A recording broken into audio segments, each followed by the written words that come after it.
Welcome to my Brother's Keeper podcast. This is your host, Courtney Foster and Brian Payne. Am I my brother's keeper? Yes, I am. Am I my brother's keeper? Yes, I am. Am I my brother's keeper? Yes, I am. Yes, I am. Welcome. I'm Courtney Foster.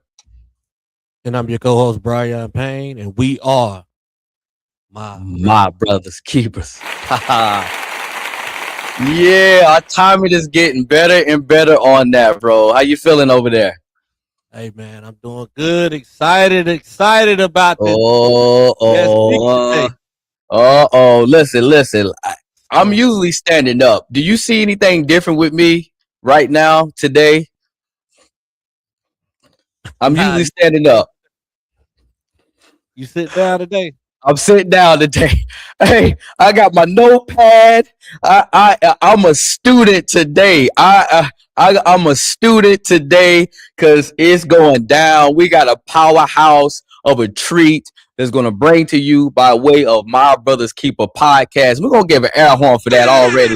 We're going to be on these sounds today because, I'm usually talking. I'm usually going in my spiel, but today I'm a student. I'm going to sit back and we're going to let her have her way and just unveil some of what we all need to know, some insight, some information, education as it pertains to college, scholarships, higher education, and more.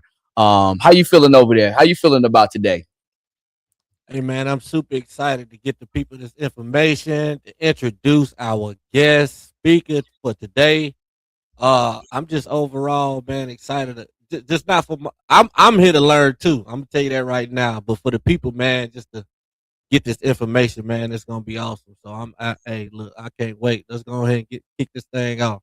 Yeah, man. Yes, sir. So without further ado, we're gonna go ahead and get this party started really quick. I'm not gonna slide y'all to death today, but I do want to do it the right way and make sure that we're you get the information that you need. Let me bring this on to the stage. And you already know this is My Brother's Keepers podcast. We're building legacy through brotherhood. And a part of what we do is just talk about or invite people on, ordinary people that's doing extraordinary things. And this day, we're going to kick it off. And we usually say the best for last and all of that is out the window today. We said we got to do it. We got to do it today. It's the middle of the spring. A lot of people are looking for scholarships. A lot of people are inspiring to go to college. A lot of people are trying to access these dollars. So we prioritize this guest speaker today to make sure y'all get this information in a timely manner. If it wasn't for this, we would definitely have her last, because I'm telling you, she gonna come through. Right. So what I really love about what I'm gonna save all of that. We're gonna get to it. We're gonna get to it. Again, this is a great opportunity for us all to learn and get some information about these scholarships. Let me get my screen situated over here. Brian, I didn't get my music going. Here we go. So let's keep this thing going. We're going to keep flowing. So today's guest speaker, I had to go get the famous intro, right? That all the kids talk about this intro and how he walked on stage and how he brought that energy. So we had to do it. Some just. So let me find right quick. Let's do this right quick. Here we go. So for all my people that's in the back that sit here, we're excited about this guest, someone who not only brings experience, but brings impact when it comes to education, opportunity, and helping families navigate the path to college the right way. And honestly, as a parent, Brian, this conversation means a lot to me because we're always trying to figure out what's best for our kids, what's best for our nieces and nephews as it pertains to their future.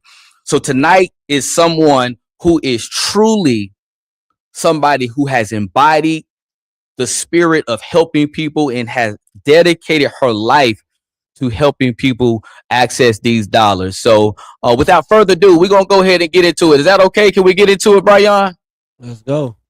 Let's get into it. So I'm gonna go ahead and read off this quick bio real quick, and we're gonna invite her to the stage. And if you're out there virtually, show us some love. Show us some love. Show us some love. Well, Miss Shawn Hall, former U.S. Department of Education program specialist with intensive experience evaluating school systems nationwide.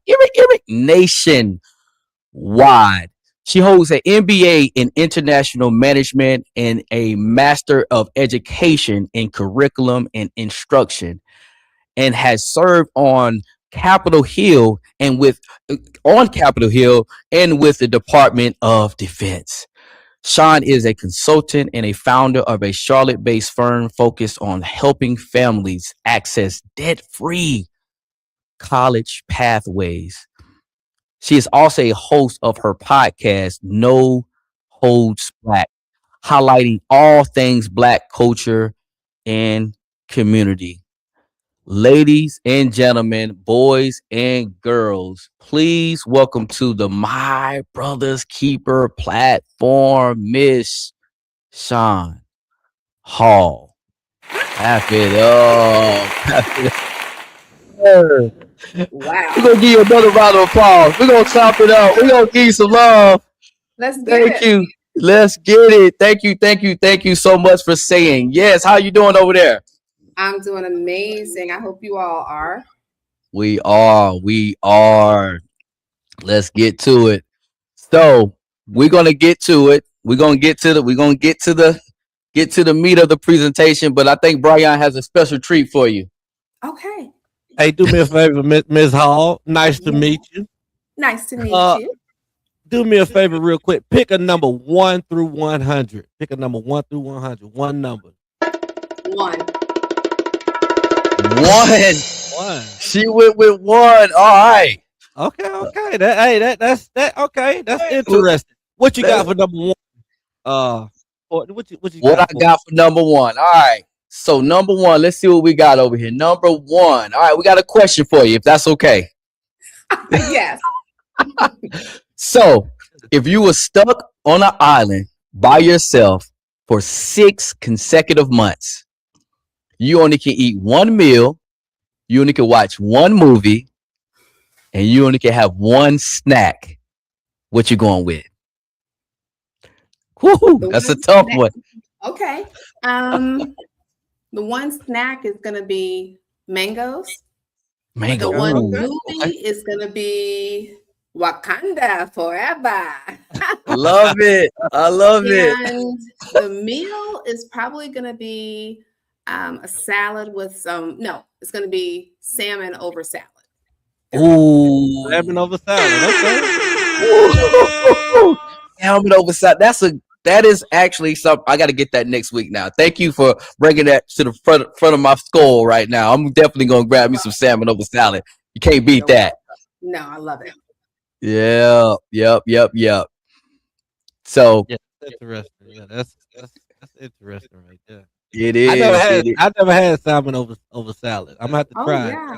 Oh yeah. Yeah, that's a good one right there. That's a good one right there, Brian. That is. So what outside of your bio, who is Shawn Hall? We heard the accolades, right? We heard all that, and that is in itself, that is an interview in itself. But who are you? If you met somebody on the street, how would you describe who you are? Okay, so the short version, I am a woman on assignment who aspires to inspire before I expire. That's it. That's it. Hold on. Say that one more time. Give it to us one more time. I said I'm a woman on assignment who aspires to inspire before I expire. Wow. Oh man, see, you gonna just the first question, you just gonna it's gonna give us that right there. We're gonna viral off the first question. The interview's over. Listen. All good. So I wanted to get into it. We want to walk this thing down, right? We want to get to the scholarships. We want to talk about the money. We want to talk about all those things, but we always want to figure out not what people do, but why people do it. Yeah. Right. And that's always like something that we want to always amplify. So what drove you in a personal sense? Like what drove you to not get 1 degree, not get 2 degrees, but to go get a 3rd degree? Like that, you in rare air now. Like what made you like pursue that 3rd degree? What was the impetus and the why behind that? The 3rd degree? Yes. Well, just your higher education journey. Okay. What did you aspire to be? And then what made you keep going to get that 3rd degree? Okay, so let's get into it. The 1st degree, for me, it wasn't, are you going to college? It's what college are you going to go to? And that's not in a braggadocious sense, but my mother is an educator. And so my entire life, I've been around colleges and universities. I was 18 months old on the campus of Bennett College, where my mother graduated from. My great aunt is also a Bennett Belle. So you can kind of say I was born into this thing. I knew that I was going to go to college, but I had to figure out which one. And so the 1st degree, I got it because I knew I had to. There wasn't another choice for that. I love it. I love it. And so I earned that 1st degree at Bennett College. Number one, because my mother taught there, they were going to give me tuition remission, which means they were going to pay for the tuition. And because I grew up broke, I mean, and that's just the truth of it, I was able to get all of the Pell Grant. I was able to get the supplemental grant from the state of North Carolina. And so those 2 things coupled together carried my entire college education. I didn't have to pay for it. 2nd degree, I went after that. I got an MBA in international management because the job that I had at the time was with the U.S. Department of Defense. And I was hired as a contract specialist, which I don't even remember how old I was. At that time, I didn't know what a contract specialist was, but one of my homeboys that I went to college with, well, I was taking classes at A&T while a student at Bennett because we were in the consortium. He called me up and he said, "What's your GPA from college?" I said a 3.45. He's like, "Bet, I got a job for you if you want." And I was like, "Yeah." So went into the federal government.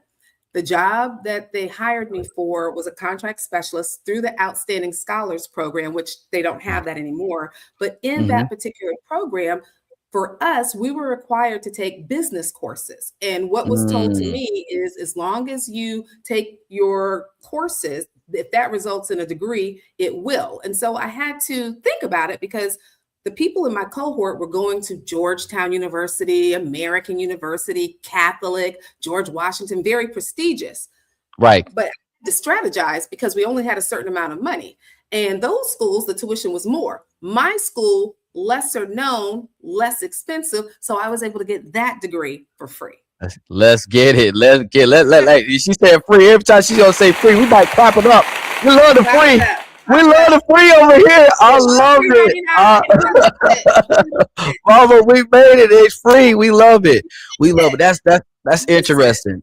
Okay. Yes. And that 3rd degree, honestly, it was because I was working at the U.S. Department of Education, going out and evaluating states. So you're trying to figure out how well do schools perform. And in order to know that, you start at the top with states. You then go into the local education agencies, which are your school districts, and then you visit the schools. And whenever I would come in, at that time I had braces. I was a young girl. Yeah. And so the people, before I would even get into it, they'd say, "How old are you? I have shoes older than you." And I was very offended because I'm not there to talk about your shoes. And the right. I wanted to know was, did I have a degree in education? And whenever I said no, it was that they gave you that that side eye. That okay. You can't tell me nothing. Like, so they you ain't there. That you're not there yet. Look, okay, you're not there yet. And I said, okay, let's get there. And so I prayed about it. I said, God, I really want to get another degree, but here's the qualifications here. I don't want to pay for it. And it needs to be here in the city. So within 12 months, an opportunity presented itself through the George Washington University. They were offering master's degrees, but in specialized areas. So mine happened to be curriculum and instruction with a specialization in diverse populations and special education. I was like, that's a mouthful. I don't even know what it is, but it's what? Free. So we went. Hey, hold on. We like the free around here. We like the free. So that's how I got the 3 degrees. I didn't plan for it. I didn't grow up saying, oh my God, I want to get 3 degrees. They happen, circumstances, positioning, timing. Got you. And I like to say strategically stumbling, right? Yes, I love Strategically that. stumbling. You stumbled in it, but it was strategic in the sense that you knew down the road, down the line, that they was going to help you get to wherever you were trying to go in the time, so but yeah, that's awesome. That's awesome, because I know some people go and pursue certain things because of certain paths, like a doctor, right? If you got a doctor, you have to have a certain level of education to be a doctor, but yours was a little unique in the sense. So yeah, so if is that why, or one of the reasons why you created the All Roads Education, or is that something that came later when you like working in the school system or whatnot, working with districts and things of that nature? I will say, because of the education that I received and how I got it, people were always intrigued. My friends would say, oh yeah, I got $50,000 in student loans. How much do you have? None. None? How? And I would tell them, they would say, oh, do you know about any programs for me? And I would, do the research, come back, share with them, because Luke 12:48, to whom much is given, of them much is required, talking That's about right. your talents and how you steward that. So I've never felt like I'm just going to withhold and restrict this information. And I wondered one day, like, I wonder if I could charge people for this, because people coming up and they want me to do all these plans. That takes time. So I said, okay, write the vision, make it plain, so those who read That's it can right. run and pay. So That's right. I wrote the vision. I wrote the Yes. vision, started the business, and people started to come. And that's how we got here. Got you. I love it. We're gonna clap it up. I love to hear it. Brian, you said you had what you say? Yeah. Well, you answered probably like 3 of my questions that I had for you.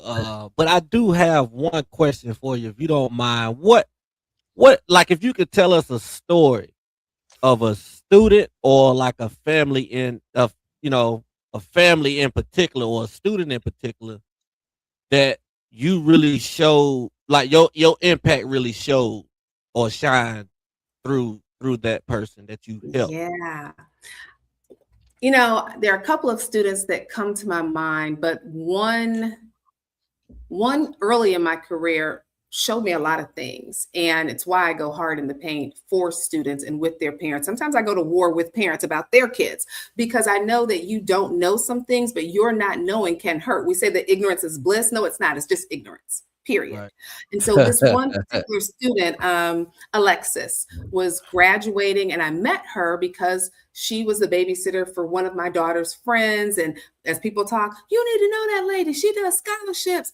And so reluctantly, she talked to me, and they were working with somebody who was charging them to put together the FAFSA, which is the free application for federal student aid. Now, if you know that you don't pay for the FAFSA, the first word, free. Mm-hmm. You don't have to pay. But somehow they convinced this man that he had to pay to do her application. Long story short, she had a very high GPA, but didn't get any scholarships, didn't have a way to get to college because they thought they missed the boat. And I said, if you trust me, I will walk you through this. And so that's what I did. She got into Winston-Salem State University, transferred out to her dream school, which was North Carolina State University. She's been working as an interior designer for a number of years. And so what that student taught me was the fact that people don't always know. You only know what you know. So you can't assume. And with her dad, because he had never been to college, there was a level of mistrust. And what some people say, you got to get it out the mud. So do I.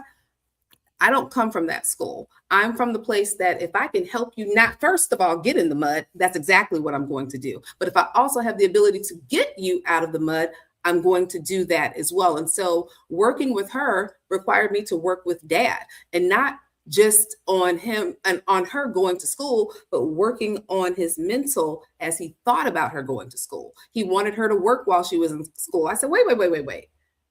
I don't think she needs to work first semester, because school is the job.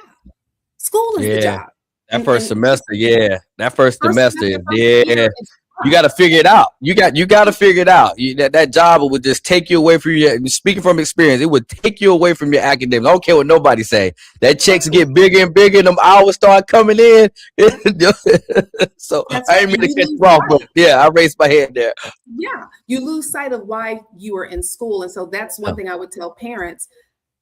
Forget everything you did when you were in college. You came out in the 90s like me. This is not where you could work and go to school. These are not those times anymore. School is more expensive. The studies require what they require. And when you are making a shift, and I don't think people think about this, an incoming freshman, just 3 months before they went off to college or they go off to college, you were asking somebody to use the bathroom. You don't have to do that in college. So there's a mind shift where you are saying, I'm responsible for me, and there's no one here to tell me to go to class, to tell me to do this. I got to figure this out. That's right. That's right. And I love it, and that's a real life example.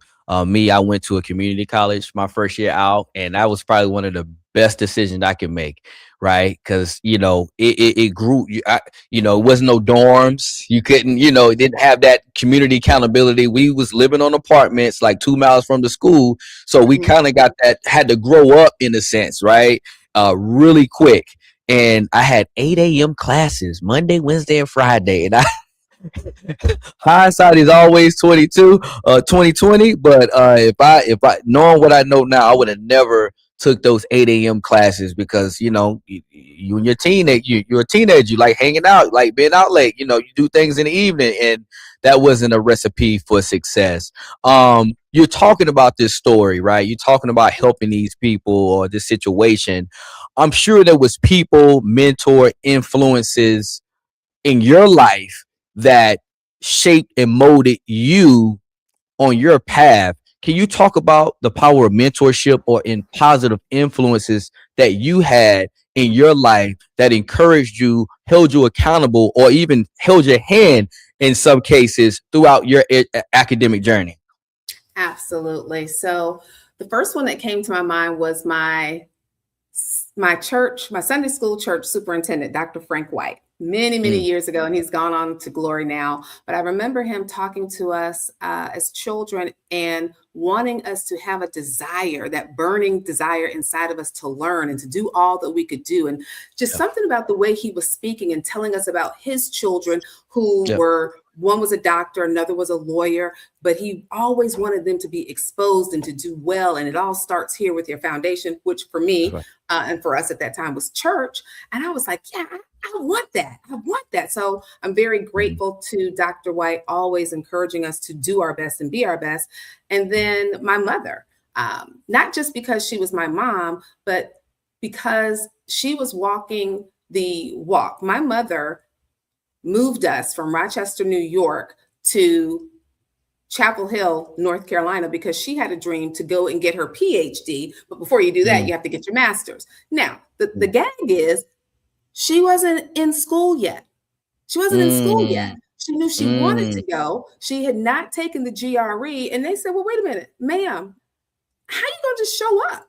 I didn't know that as a kid, but when she told me the story as I was teenager. I mean, I've heard it about 1,000 times now, but every time it still kind of blows my mind that you had it in your mind that you wanted to get this master's from UNC Chapel Hill. You went in there and talked to those people and said, look, I need this spot. I need this. And they were like, okay, because of your faith, you passed that GRE, you in. Wow. She passed the GRE, she was in. Which then meant my mom was getting her master's while I was in elementary school, right? So I had to go live with my aunt and uncle and my cousins while my mom did her thing. But I knew she wasn't just gone off somewhere. She was bettering herself, but she didn't stop there. She wanted to get her PhD. She got a full ride scholarship to The Ohio State University, which meant while I was in high school, once again, my mom was off getting her education. And so I'm not going to lie, I was a little resentful. Some of the things that I wanted to do in high school, which required you to have a parent, because I grew up in a single parent household. But as the bigger picture evolved more and more for me, it impacted me to see that you have to go after your dreams and be willing to sacrifice some things. It's not going to be forever, but it will be for a piece of time. And if you work at it, dedicate yourself to it, you can achieve it. So it's not anything that I had to read. I lived it. I know what it's like when somebody is going after that doctoral degree and you're trying to disaggregate the data. You're putting all the numbers together. You're going out, you're interviewing people, you're writing, you're working. You can't tell me nothing about it because I lived it. I watched my mother do it. And so what that instilled in me is a work ethic to go hard in the paint for what you want. Many people say they want something and you talk about it, but you're not about it. And so those are the things that really help me. Those are the people that help me along my academic journey in life to know that discipline is a large part of life. And if you don't have discipline, you won't have much. Absolutely. I'm listening. Y'all thought we was playing when I said we had a powerhouse up in here. We ain't even a third away through this thing. And I'm already about to just, I'm about to just take off running up in here. That's the accountability that we need, right? It's just, don't make excuses. Hold yourself accountable, right? Get up, and if you want something, go get it. You say your mama walked into UNC Chapel Hill? Yeah. What, you said she walked in there and said she wants the degree? What, can you just re-say that again so people can understand? Like, that to me, that blows my mind, because that's the grit, right? That's the persistence. That's the dedication. That's what you need. But go ahead. It's understanding that this is a single mother doing it by herself, leaving her good job, right? She applied to Chapel Hill, got accepted, but you didn't take the GRE, you can't get in, right? GRE. Break it. GRE. What's the GRE? Okay, I use it. I want to say it's the Graduate Record Examination. And so when you're going into your master's program, sometimes they will have to take the GRE. There's another test. I can't tell you what the acronym stands for, but it's the GMAT. So sometimes you have schools who want to see, think of it as the SAT for college. Yep. That's what I was thinking about. But that's right. Yep. Some programs will require that, some won't. And then there's a requisite score that you have to get. So if it's maybe 200 to 400, that's the scale. Maybe you have to get 215 to be considered for that school. So she didn't hear back from them and decided, look, I'm going. I'm going to go anyway.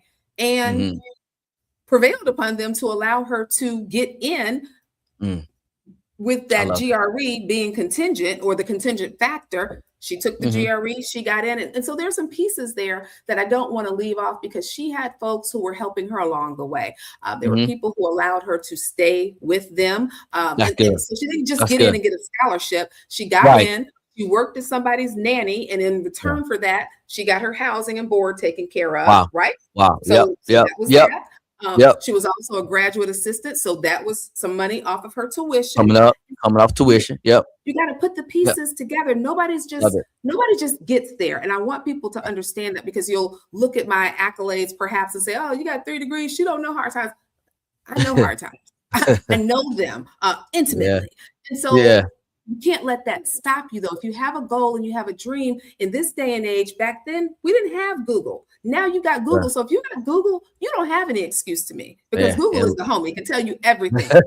The big homie. The big homie. ChatGPT is second to Google. Brian, here you go. All right, Shawn, if you had to explain, like, what is something about education and or opportunity that people need to hear that might be uncomfortable but might be true at the same time? Uncomfortable truth about education alone, just alone that journey. What is something that people needs to hear? Because a lot of people might think that is, hard, very, very, very hard, or if you don't come from that, might be impossible to do. Like, what is the uncomfortable truth about the journey in itself, about education? So I heard a phrase one time that really impacted me. It's by Bishop Tudor Bismarck. And he said that you have to seize the opportunity in the lifetime of the opportunity. You have to seize the opportunity in the lifetime of the opportunity. And what does that mean? Opportunities will present themselves to you. But how many times does somebody ask you to do something and you said, you know what, let me get back to you. And by the time you get back to them, it's gone. Mm-hmm. Sometimes opportunities, you have to make a quick decision. What do I want to do? And if you decide this is what I want to do, I want to go to a 4-year institution or a 2-year institution. What does it take? It takes you deciding first, what am I going to do? Do I want to go? Not because grandma said go, not because the people on this live are saying go, but is that in you? And if it is, what are you going to do to go after your dream? That's number one. Number two, as we're talking about education, people need to decide, do you have a dream about going to college or a specific college? Because the two are not the same. The two are not the same. We're into April, right? And so people are losing their minds because their kids have gotten accepted. I know you all have seen all of the brags where they've got all the emblems and they're saying all the schools that their kids got accepted to. Man. People ask, Shawn, are you impressed? I'm never impressed by that. And let me tell you why. I'm not impressed by you getting accepted to a school that you can't afford. It's your dream school, but you didn't dream of how you were going to pay for it. That's right. See what I'm saying? So the dream quickly can become a nightmare within the first semester. You want to go to a $90,000 school that's giving you $30,000 and it's $90,000 a year. And they're giving you $30,000 for that 1 year. How are you coming up with the other 60? Huh? Yeah, Mom, Dad, you got to have the uncomfortable conversation and not in their senior year, for the love of God. You got to have that conversation as soon as possible. Hey, baby girl, baby boy, I don't have it. And you're going to have it. How do I get it, Mom? You got to have those grades. You got to have community service. And then it's all hands on deck from everybody. Because if you think for 1 second, and hear me when I tell you this, if you think for 1 second that your guidance counselor, your child's guidance counselor, that this is their job to get your kid in school and to find the money, you're wrong. That's not their job. That's not what they do. It's virtually impossible. The statistics show there are 432 students for every one guidance counselor. How could I can't even keep up with my kids. You talk about 400. My own kid. So an action plan for 432 kids to guide them through how to get to college, how to pay for college. That's not their job. Whose job is it? Mom and dad, that student. So those are some of the uncomfortable truths about education and the scholarship world that we live in. You've got to be willing to put grit to it. You've got to know your dream versus reality. And there are a lot of reality schools out there. You have to understand that. The dream is great to have, but if you can't afford it, why would you try? You can't be like the kids that I see on TikTok begging people to pay into their GoFundMe because perhaps we do it this year. But you mean to tell me we're gonna do that every year? My God, the stress of it all. I would never. That's good. And to your point, it's the parents, and I'm glad the people are hearing this, the viewing audience. And before I forget, viewing audience, if you watching, if you have any questions, please put them in the comment section, and we will be more than happy. If the questions haven't been answered already, we will be more than happy to ask Ms. Shawn Hall your question if you have one. But we probably will be answering the question as we move along. Moving right along, Ms. Shawn Hall, what is something about education? Or let's just, what is one piece of advice that you would give parents of like a 9th grader or a 10th grader? You got her sitting up over there. She about to. This is her wheelhouse right here. She's talking about it. Hey, Brian, before you get into that, can I ask one question?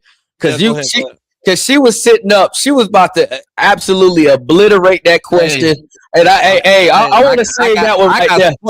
Hey, Brian, giving her the good stuff. I'm telling you. I'm trying to walk this thing out. Brian about to hit it over the park, man. I'm trying to listen. We still are almost education. See, when you talk about them kids, when you talk about them students, when you talk about helping them, Man, listen, that is her thing. She ain't coming back from that. She gonna go in that rabbit hole, and we ain't gonna be able to get her out by y'all. I'm still trying to talk about all roads education. Now, hey, over the Hey, next, I and got this is like, I know Brian getting in his bag over there. I just have one question, one more question for all roads education before we get to the students and you start breaking that thing down grade by grade, because I know them parents are listening into that. But what do you see your program, All Roads Education, in the next 5 to 10 years? Right. And let's just keep in consideration like all the things that are changing, with the college landscape, let's like apprenticeships, 2-year colleges. What do you see your program at in the next 5 to 10 years? And do you plan on evolving, or are you going to double down on your mission? Like where you stand on the next 5 to 10 years? Yeah, I love that you said that the landscape of education is changing, because it is rapidly. There are going to be some major changes happening this year that are going to rock the world of many students and parents. But in the next 5 to 10 years, one of the things that I'm committed to doing is creating a nonprofit arm for All Roads Education. Many people come to me and they say, I heard you be helping people get to school. And that word help is accurate, but my help is for a fee. It is not for free, right? It's not. Hold on. I think somebody, I think they did. Yeah, like, we need to say that again, because I think they might have, the tech went out. Go say that again. What you say? Yeah, just for the tech. But is this thing on? My services are for a fee. They are not for free.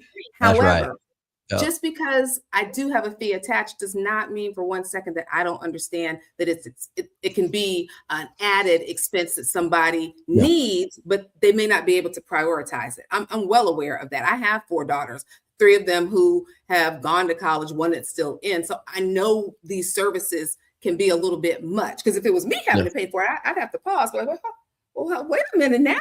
But it's not. What I want to be able to do is establish a nonprofit arm of All Roads Education so that I can get people, corporations, philanthropists to donate to that nonprofit arm. And I can offer these services for free to students who are not able to access. So I want to do that. That is a great idea. And I would love to talk to you offline about that, for sure. That is a great idea, for sure. Brian, you wanted to go ahead and get into that. Now we can get into it. He can go and get his whole run. This a burning question of his, by the way, too. Okay. Now I do see a comment. I do see a comment. Miss Katrina Barnes is in the comment section. She had a question. Okay. She has a 13-year-old son that is on his way to 9th grade. And she's asking what steps can she take to get him prepared for college. But that goes right along the lines of my question. So she has a 13-year-old is on her way to 9th grade. My question was, which is all in one. What is a piece of advice that you would give a parent of an early high school student, or a student that's in the 11th or 12th grade later on in their high school journey? What advice could you give them parents about the process of getting them started with applying for colleges and such like that? So. All right, I was waiting on this, so we're gonna get right into it. I told you. Hey, the people need to know. The people need to know. Yeah. Okay. So for Miss Katrina, this is going to answer her question of sorts. And please, when you all hear me, I like to give people the unvarnished truth, the things that other people won't tell you, because it's important to know. As I said earlier, ignorance is not bliss. It's just ignorant. And we're always ignorant to something. So my goal today, my one goal tonight, was to be able to give people information that they can use. Number one, don't start 9th grade, 10th grade, 11th grade, 12th grade. Well, what you mean? Why not? Because they should be building their portfolio as early as 6th grade, middle school. Why? I'm telling you, as a parent. I didn't know that. And let me tell you why. Because now I'm going to go back and put on my Department of Education hat.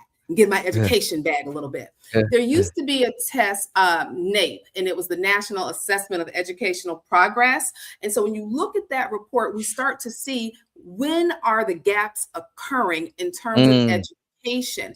And so what people don't realize is that by the 4th grade, they are tracking you, whether or not you are going to prison based off of math tests, based off of whether or not you're achieving. It's that early. We're starting to look at where are boys and girls falling out in terms of science. There's a reason why we're doing all of that testing. And it's not just to vex the students or you as parents. And so as you start early, you can look to see how to train up your child. Bible says, and that's my reference for everything. So for people who it's not your reference, just flow with me and my information here, where I get my inspiration.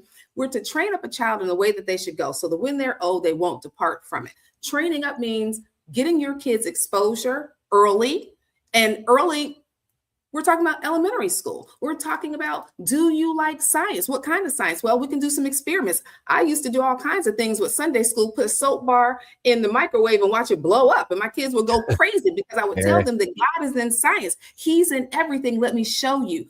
These are the things that we need to expose our kids to early, so that when they get to middle school and they've got a variety of courses that they can take, some are mandatory, but some they can choose from, you want your kids to be thinking about the classes they're going to take in high school. Because if you live in North Carolina like we do, and in some areas they have early college that start as early as 9th grade, where you're able to take community classes, right? Yeah. But you can't take those classes if you don't know that the basic courses don't cut it. And many parents do themselves and their kids a disservice by saying, I don't want you to take honors because you might fail. It's okay. This is a safe environment, because what you don't know is that the honors is pulling a little bit more from your kid in terms of thinking, but it also counts more towards your grade point average. So start earlier than 9th grade. For somebody who is leaving middle school and they're starting in the 9th grade, this is the summer of exposure and opportunities. There are too many opportunities out here in the summertime for kids to just be unoccupied. So go on the website, a school like North Carolina A&T State University, look at Livingstone College, look at UNC Charlotte for some of the summer programs that they have. And just because they charge, that doesn't mean that they will charge you. Say, hey, I don't have it. Do you all have scholarships? Ask. It doesn't mean it's not there. That's it. That's it. Right?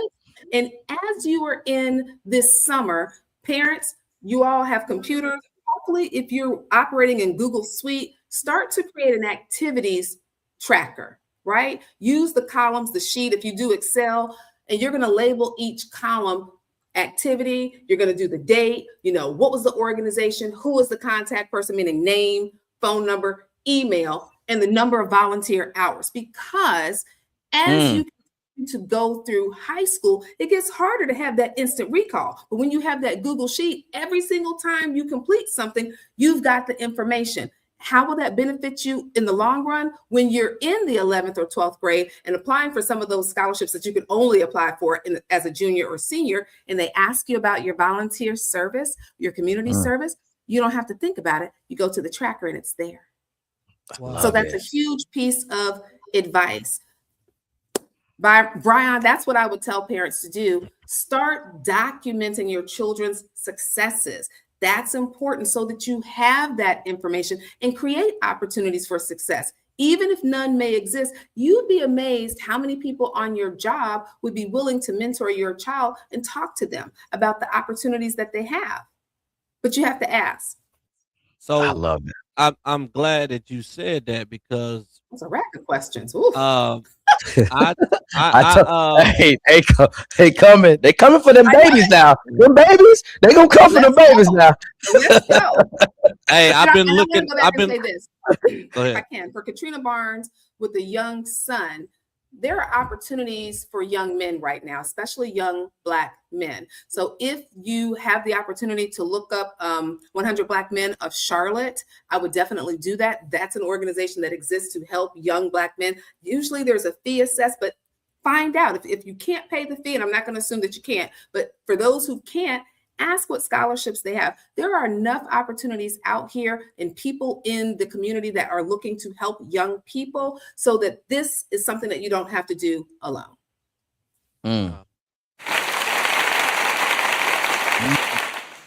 two takeaways from what you said. One is don't be so intimidated by the price of something.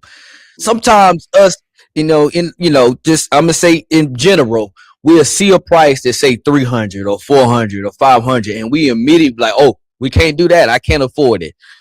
You never know what's behind that. You never know what will come out of that question. Hey, is it any scholarship app? How did you frame it? But how do you ask people? So if I'm a parent and I want to go to like a UNC Charlotte camp, right? What's the verbiage? Like I want to break this thing to the lowest common denominator because this is very important. And I'm saying this because I've been in those situations where I looked at the price and I was like, but the experience my kid can get from that particular experience, or the experience that I can get from it, is invaluable. It's really not a price that you can put on it. So you can't just stop at the price. So how do you recommend parents navigating summer prices and summer activities and summer experiences for their child? Not to say we're going to sit on here and teach them how to beg, but what is the verbiage in terms of asking for those scholarships, if are scholarships available and so forth? Yeah, it's never begging. The Bible says you have not because you ask not, right? And then it follows up and it say, and even when you ask, sometimes you ask amiss.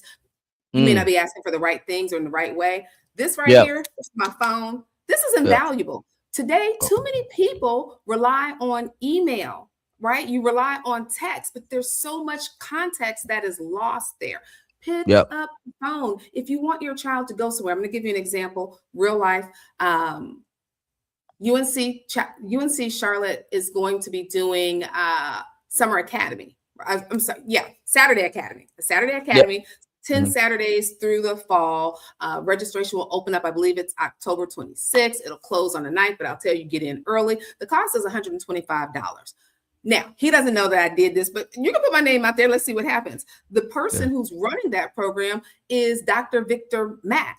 I know Victor from when we were kids and we did a Saturday Academy at North Carolina A&T State University, right? And so it was amazing to me to see him now doing a Saturday Academy. The cost is $125. So how do we eat that away? Listen, you got some money coming back. Some of y'all got your income tax. Set that away. This is the time to That's go. Right.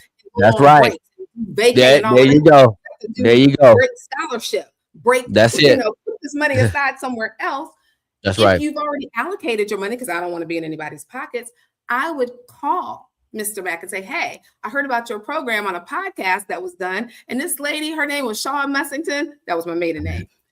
She mentioned your program, that 125. I know I don't have it. Do you all have any scholarships or waivers? Ask. I did this personally when my daughter, my oldest, wanted to go to camp in North Carolina State. It was $400. I never had the $400. I was like, my Jesus. But I had a phone and I called. There you go. And there you go. Every single year, she got a scholarship. Every year.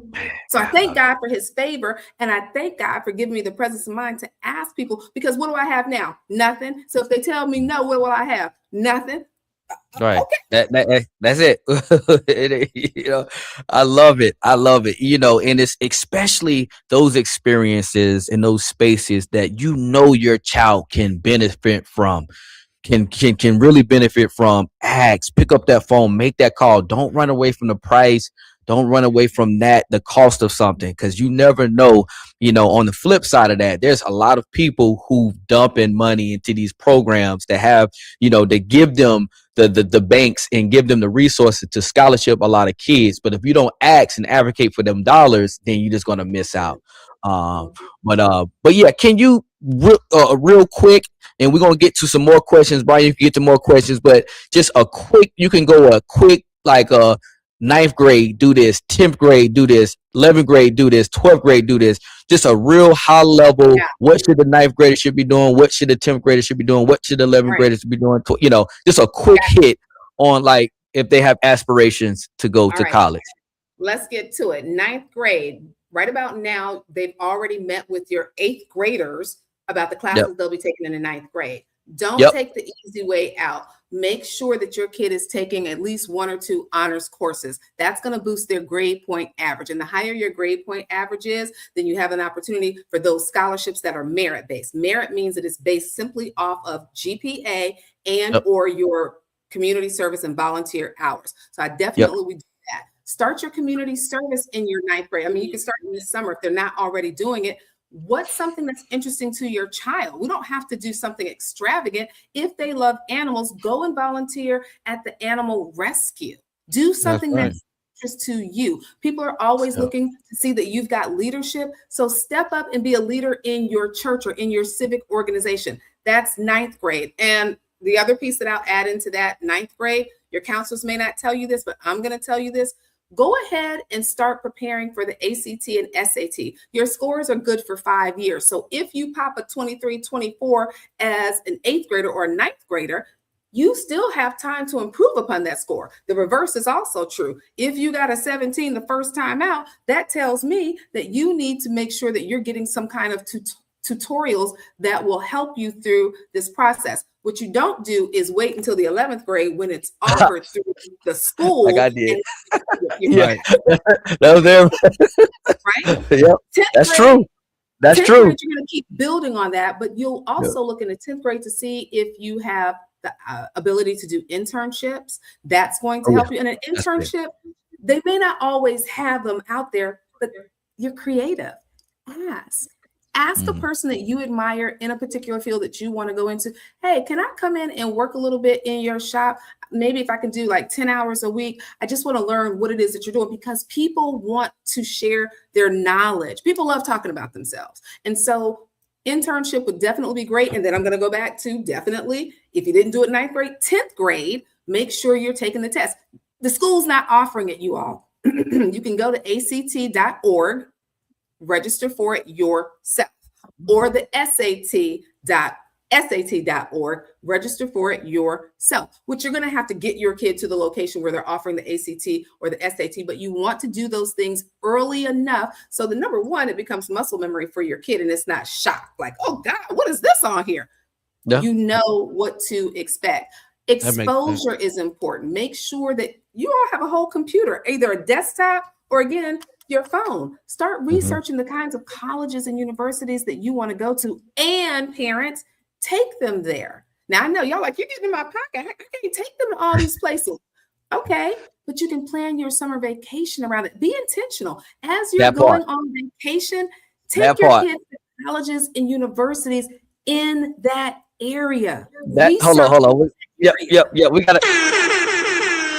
Hey, everybody going to Myrtle Beach. I'm going to throw this little plug in there. Y'all, everybody got their Myrtle Beach planned out. Coastal Carolina University is right on your way down there. You can stop by Coastal Carolina while you're on your way to Myrtle Beach. So that makes complete sense to plan visits or plans a visit to the college while you're on vacation on whatever town you in. But yeah, I just wanted to stop there because that is a very important. We're doing it on Coastal Carolina this summer. So that's why I wanted to throw that out there. So I love that. And if you're going to do that, now, I don't know if it's on the way or not, but you also have South Carolina State University, Benedict College, which is their HBCUs. Stop by. There are always programs going on in the summer as well. So introduce yourself. Tell them what you're interested in, because quiet as it's kept, colleges and universities have summer programs for middle school and high school students as well. And so 11th grade year, that may be what you want to do. You want to start going to some of these programs that these colleges and universities are hosting. North Carolina Central has a bevy of programs. So does North Carolina A&T. And if you go on their website right now, many of the programs for the summer for A&T that are for middle and high school students are already full, because that's the game. By February, March, that's when they start releasing some of the summer programs. So you don't wait till the summer. You can't. It's going to be full. Yeah. And by 12th grade year, you want to be making sure that you've got all of your ducks in a row. You want to start applying to colleges and universities August, when the Common App opens up. You want to do that. You want to make sure that you've got your applications for college in no later than mid-October. That seems early. Let me tell you something. And this is where people get it confused all the time. They might decide that they want to do regular decision because that comes out in January and the application is due later. But what nobody is telling you is that the financial aid dollars get sucked up sooner, because as they start to admit students, then they're making you offers, and there are certain scholarships that you can only apply to if you're an admitted student. You can't be admitted applying in January, and then by the time you apply, yes, you get in, but you are not able to get the money. That's right. Okay. Early bird get the worm. And you were Early saying bird gets something, one. Courtney, and I want to pause right here because I think people can see the ticker with this bit.ly link Yep. here. So screenshot it if you like to. But with that link, what I want to do, because I know that time is of the essence here, and I'm not going to be able to answer everybody's individual question, but I want to do two things. One thing is there's a 30-minute session that I'm offering for $75. $75, right? And you're like, wait, $75? Normally that session is 45 minutes and it's $175. So I wanted to take it down and make it affordable for people. The other thing that I'm going to do is for every one of those consultations booked. Now you have to book it by tomorrow night, 11:59 p.m. because at midnight I'm still be able to turn it off. But what I'm going to turn around and do is seed into Barber Scotia College, which is a HBCU in Concord, North Carolina, whose president I know, Dr. Chris Ray. I'm sorry. President Chris Ray, as a JD. I want to make sure that we are supporting our colleges and universities, and I want to be who I am, which is to whom much is given, much is required. I want to sow into them. And so this is a way that you can sow into them too, because I'm going to take half of what you got in terms of that consultation and give it to them. Love it. Love it. Thank you. Make sure y'all govern yourselves accordingly.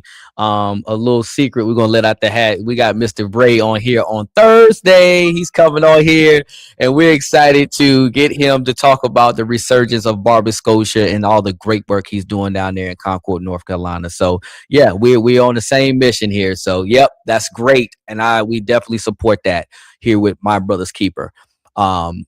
Yeah, let's keep going. We want to get to those questions. Yes. And before we get to the questions, right? Yes. We have a segment on the My Brother's Keeper that we kind of, it's kind of in the fabric of who we are, right? Okay. It's called Through the Wire, right? Through the Wire moment, right? And if you think about Through the Wire, you know the Kanye West song and how he had his accident or whatever, but we kind of reframed it like a time when you had to push through pain, pressure, adversity, any type of difficult circumstance, but you still showed up. You still delivered in spite of all of that, right? Okay. What is your version or your moment when you had to go through the wire and had to push through, show up in the pain, whether that's physical pain, emotional pain, whatever pain you may have, adversity, and had to show up and deliver anyway? Do you have a moment you can share with the people? Yes. Professional or personal, whichever one you want to, however you're feeling right now. I'm going to give you a personal and a professional because one of them happened this weekend, today. My mother had a medical emergency on yesterday.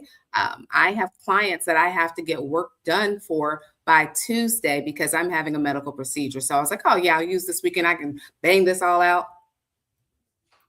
I left to go see about her at 12:30. I didn't get home until 10:30 last night. And still had to go back and see about her at 7 o'clock this morning and then leave and go do some things with my daughter and then be here with you all tonight. So my headspace was a little wonky at first, but so what? Life happens like that. And what you have to do is be prepared. I knew the work I had to do. I know what I have to do. I'm going to get it all done. It's not going to be pretty. It's not going to happen with I've got time to spare and I can watch some shows. I ain't got time to watch no shows. I got to get that work done. So that's more recent. But one that I will share professionally, I had a client that I was excited about working with. We had a grant that I knew was going to be going away, and there were millions of dollars on the line. But if you didn't get in that particular cycle, it was done for. And so I was excited about working with them, and we had talked about this thing, and then when they got down to the wire, they didn't have anything that they needed to have. And the professional side could have been, okay, you didn't do your part. I'm not going to do mine either. I can't do this. But no, I got up, got in the car, drove 5.5 hours to go and be with them. I stayed with them for 3 days. And for 72 hours, I stayed awake writing that grant. Okay. Wow. And they got the grant. The first part of that grant was for $2 million, and they ate off of that grant for another 7 years because they were still able to re-up and then parlay that one grant into 3 or 4 other ones. So yeah, there was pain. No, it wasn't comfortable staying up. No, it didn't feel good. They were like, do you want coffee? Do you want so-and-so?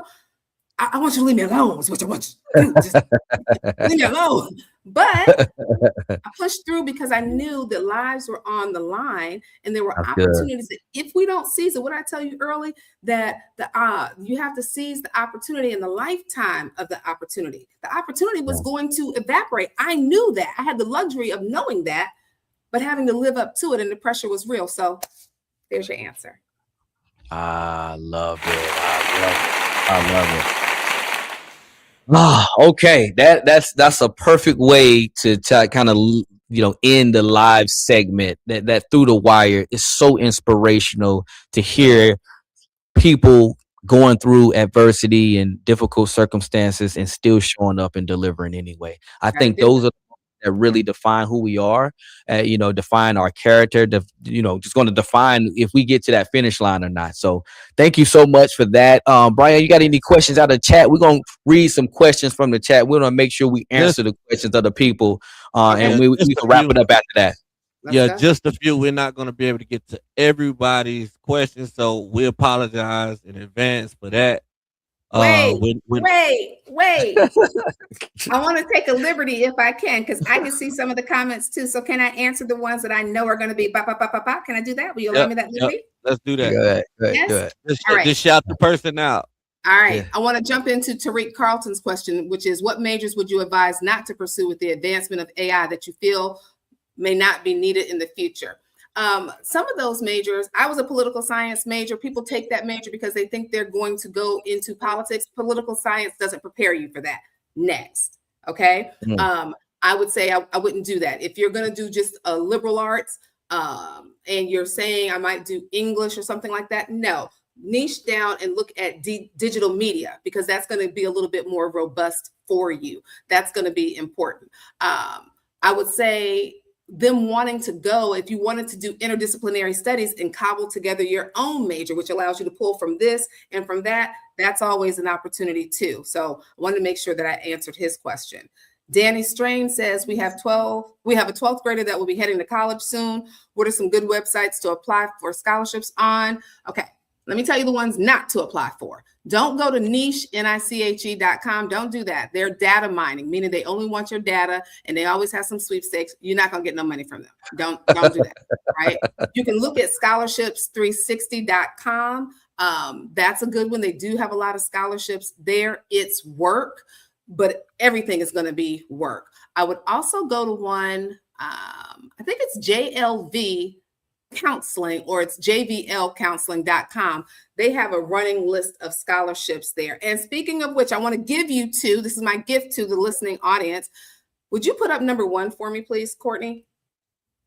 All right. This scholarship, take a screenshot or write it down, the CWFF.org. If you have kids who are looking to go to North Carolina A&T or North Carolina Central or UNCG or ECU this year, there is a scholarship that, let me look at my notes, that a basketball player is putting out there, and it's $10,000, but it's only those particular schools, right? But that $10,000 is up for grabs. It's the Kobe White Foundation. And so that's their way of giving back. They're going to give away 2 $10,000 scholarships, one to a girl, one to a boy, going to those particular schools that I spoke of. The qualification is that you have to do a 500 to 750 word essay. The deadline, now this is it, is April 15th. That's around the corner, but 500 to 750 words, that's not a lot to bang out, right? Crank it out. Go crank it out right now. Crank it out. Now, tonight, let's go. So screenshots so that you can go on their website and get that opportunity. And then let's go to number 2. Okay, the TYL nonprofit. Go on Facebook and look at their page. They have a scholarship that they're giving away, and it is $500. The deadline is May 15th, and this $500 is going in your pocket. It's a little bit different. Many scholarships send the money directly to the school, but I believe they're putting this in your pocket. You have to be a high school senior who resides in the Charlotte metro area. So like Charlotte, Concord, Cornelius, Davidson, Fort Mill, Gastonia, Harrisburg, Huntersville, Matthews, Rock Hill, and York. And you have to be going to a 2 or 4-year school with a 3.0. So I wanted to give you those gifts because those are 2 real scholarships that are out there right now that you can go and crush. Sharon Lynch asked a question. As an adult who already has a bachelor's degree and wants to pivot to another field but doesn't want to add to their existing student loan, are there any programs available to help pay for it? You're not going to like the answer.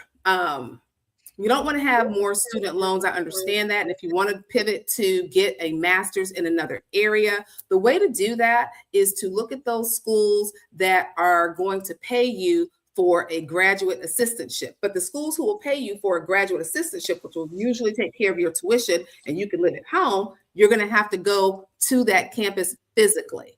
You're going to have to physically go there. And so that may be a drawback. If you're trying to do something that's online, many times you can do those online programs, but know that there's a residency requirement and they may not have the money available. But sometimes your job will give you tuition reambrsment if it's leading to a degree in their area. That is right. Well, put that out there. Yep. Any more can I go through? Brittany Carpenter Payne said, do I work with young adults who are already in college? I actually do. And that's where you taking advantage of the Bitly that I put up with my name. Go ahead and book your 30-minute consultation with me and we can talk about what opportunities are available for your student, because I can't do that kind of thing in a 5-minute back and forth with people in DMs, but I want to know all the business of your student. What's their GPA? What's their major? What do they want to do? And I can say, hey, there are going to be some opportunities for you. Here are packages I can put together for you. Pull the trigger, or at least you know the information. So we got that. Walter Crawford said, as an adult that wants to continue their education, what types of grants can we get? So that's a little tricky, because I want to know, how do you want to continue your education? You can continue your education at a community college and the coursework will be a lot cheaper. Getting certificates, there's nothing wrong with that. Getting an HVAC certification, you can do that at Gastonia Community College. You can do that at CPCC, and coming out, you're making $80,000. Right? And so these certificates really can enhance your life. So the question is, Walter, that you have to ask yourself, what do I want to use this education for? Do I need to have a bachelor's, or will a certificate work? And another piece of free game that I'll give you is looking at Google. Google offers a lot of free certificates for AI. Yeah, they really do. Yep. So you can do that on your own for free.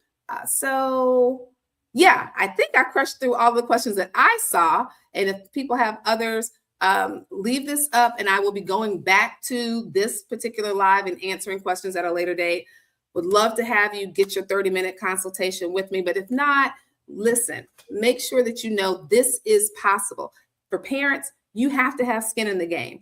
Gone are the days to say, my kid, if they want it, they got to go get it. Mom, Dad, I want you to be realistic, because when that bill comes for school and they say, oh, that would be $36,422.19. Cash, check, card. Real out here. It's real. So you want to do the work now. Work with your student now, because honestly, your seniors, they've got senior fatigue. They are over it. They're about to tap out. But you can't tap out. You got to dig deep. And parents, you need to be there to help buffer that fatigue that they're going to have, and do your part. Awesome. Well, this is, oh man, we can go on and on and on and on and on. We got to get a part 2 from you. I just want to throw that out on live. When the time is right, when things line up, when your schedule, whenever the stars align again, we have to get a part 2, because there's so much more we can get into. I'm really interested in knowing about that middle school age, right? And I think I'm looking back on my own journey, right? And that's really where it starts. That's when that curiosity starts. And that's when you want to plant those seeds as parents. If your kid wants to go to college or whatever they want to do, that's when you plant those seeds and you water them throughout high school. So we would love to have you back on here at some point and just really dive deep into it, even if it's you by yourself or on a panel style, just really getting that information out to the people. Let me know. And I will say this, Courtney, as you were talking about middle school, there's a scholarship that kids can get. You can only apply for it in your 7th grade year, but it will allow you to be engaged in all kinds of activities, from horseback riding, if that's your thing. If you want to travel, they'll pay for that. They give you assistance with college applications. You can't have ever received a C in 6th grade, but you're only able to apply 7th grade. And that scholarship follows you all the way through high school. And then it puts you in a position to apply for another scholarship that they have that's last dollar, but it will pay for your college anywhere in the country that you get into. But see, knowing those kinds of things, you got to know early. You got to know early. Yeah, you got to. So, case in point, right there. Yeah. So, but Brian, you want to wrap us up? Hey man, this was awesome, man. This is a lot of great information. I hope our viewing audience took full advantage of Miss Shawn Hall and her time and her efforts, and we appreciate you for just being an inspiration to us, to all of us. And for the young people, you are continue doing great things. And man, this was a great good one. Way to hit it out the park. And this is what we do at My Brothers Keepers podcast. We want to bring the ideas that's in the back of our mind to the front, and we want to have these difficult and sometimes easy conversations too. It's a lot easier to run from certain conversations, but we need to take it and hit it head on, man. And that's it. And really have these hard conversations, these necessary conversations, man. And this tonight was another step forward of having that great conversation that we need to have about college and education, period. So we appreciate you, Miss Shawn Hall. Thank you. Thank you. So we will definitely be in touch. We'll reach out to you, and may you continue to be great, plant seeds of greatness, and they're gonna come back 100-fold. Thank you so much for your time. Thank you both for the opportunity and the platform, and continue to be your brother's keepers. We need you. We need you doing this. I love it. Thank you so much. Thank you. Thank you. All right. Wow. Man, that was amazing. Yes. How you feeling over there, Brian? Hey, good, man. We got another guest speaker. Stay tuned. This Thursday. Who we got, Courtney? We got another heavy hitter. I don't know. She actually lobbed them up, and we have Mr. Chris Ray coming in, stopping by to showing some love.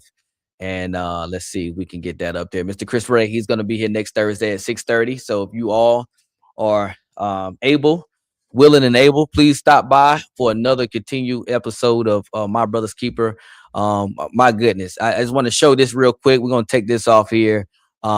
He's coming in on this Thursday at 6:30. Miss Shawn Hall, I hope y'all was taking notes. That's all I gotta say. I hope y'all was taking notes. I hope y'all was able to get all the information, get those questions out, taking notes, because that is a very, very important conversation, Brian, like we said, in our community, in all communities, rather, like having those conversations and really being intentional about putting our kids in the best possible situation in order to be successful, not only today, but in the future. So, yep.